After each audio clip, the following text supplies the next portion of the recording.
Okay, so today I want to talk about deceleration of the throw and how that works kind of mechanically. So this will be more of a mechanical discussion. This is going to be a basics video, so we're going to keep it a general understanding, except I am actually going to talk about the third law of physics, funny enough. We're going to talk about acceleration here in a second, and then what I consider to be natural deceleration and how to train it. So first off, in the baseball community, you have to throw hard now. This is a fact, we know this. It doesn't matter if you're some 40-year-old dad and you want your kid to throw 72 for strikes. I love it, but you just have to throw hard. You have to compete now. That does not mean throw balls in the dirt, drill kids in the back with a fastball at 88, and it also doesn't mean hurt yourself like an idiot. It just means that if you want to play at the next level, you have to compete. And in order to compete, you have to meet the requirements with velocity. It's also just how you get attention. So now that we've known this, baseball as a community has done a really good job in understanding how to train velo. We know how to do this. So human beings right now in sports development, we know how to accelerate. We've known this for a while. We know how to accelerate, we know how to rotate, we know how to throw hard. We've known this for the last 12 years, especially when plyos got introduced. Actually fairly recently when you think about it. The problem is we don't know how to slow down. So yet again, it's not enough for some corporation, to say like, we're gonna get you to throw harder. We know how to train velo now. That's not the question. The question is, how do you do this for a sustainable period of time? How do you do this in the longevity of someone's career over and over and over again? That's the real question. So, obviously, I work for DAC, and I think that the understanding in DAC Performance and Health right now is the closest we've gotten to figure it out. Controversial, I can't wait to get on like this video, but the understanding of train extremely hard and train such a high level so that throwing a baseball is easy is what helped me in my process coming back from labrum. It's what I believe to train deceleration. So I'll talk about that here, where the third law, so we keep it at very basics level understanding, like a little high school college level understanding, but in the third law of physics, everything has an equal and an opposite reaction. So if I take my foot and I step into the ground is stepping into me. That's like actually what happens. It's really tricky, but yet again, if I push into the wall is pushing into me with the same amount of force. That's just how this works. So let's think about, I always use the analogy of like a whip or like shooting a gun. So if I have a gun and I shoot that way, and the bullet comes out with a ridiculous amount of force in FPS. It is shooting out and the force is coming back into my arm. That's why people brace when they hold a gun, right? So it's the same concept of throwing a baseball. When I throw a baseball and I release the baseball, the ball is coming out at 95 miles an hour, and 95 miles an hour force is now shooting back up into my arm. And the first things it hits are the elbow and the shoulder, right?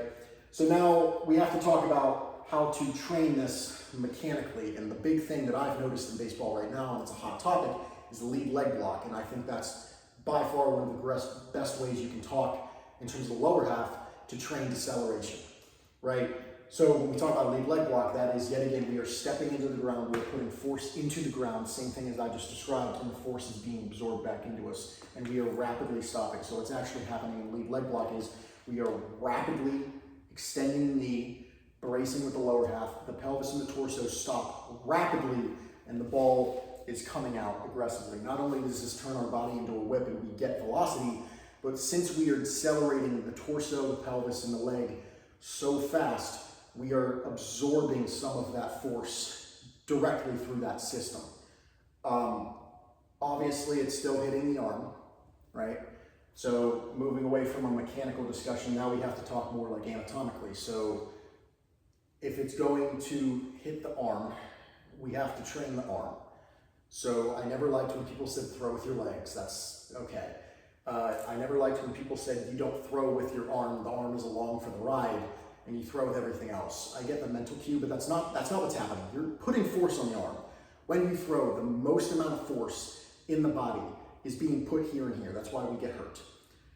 In order to train for that on like a muscular level, You need to be physically strong, physically capable. We know this. I saw a tweet the other day.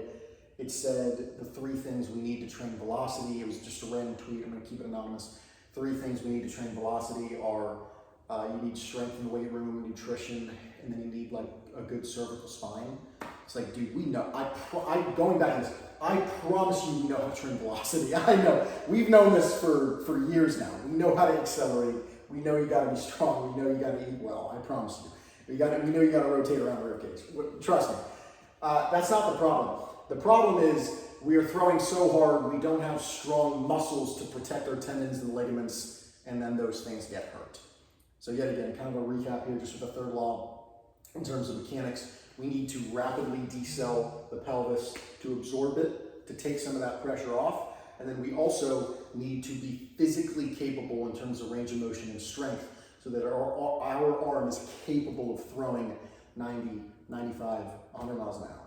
And that's why I work with DAC, because I think it's the closest we've gotten there, especially in impulse training, high volume training, to prepare for the throw before the throw ever happens. But now I do want to talk about natural decel. So this is something I played around with when I was in high school. I used to do pull downs holding onto the ball. So instead of a towel drill, I have a towel, but instead of a towel drill, I used to have weighted balls, literally like anywhere from 2 ounces to 2 pounds. And when I would throw a pull down, running as fast as I could, I held onto the object.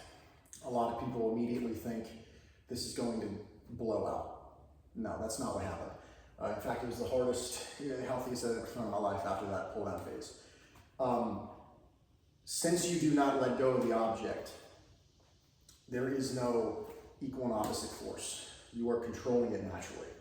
When you hold on to an object, if I had a tennis racket in my hand, this is why tennis players like show their elbow bark sometimes, but they don't blow out like baseball players, even though they're hitting these things 147 miles an hour in serve.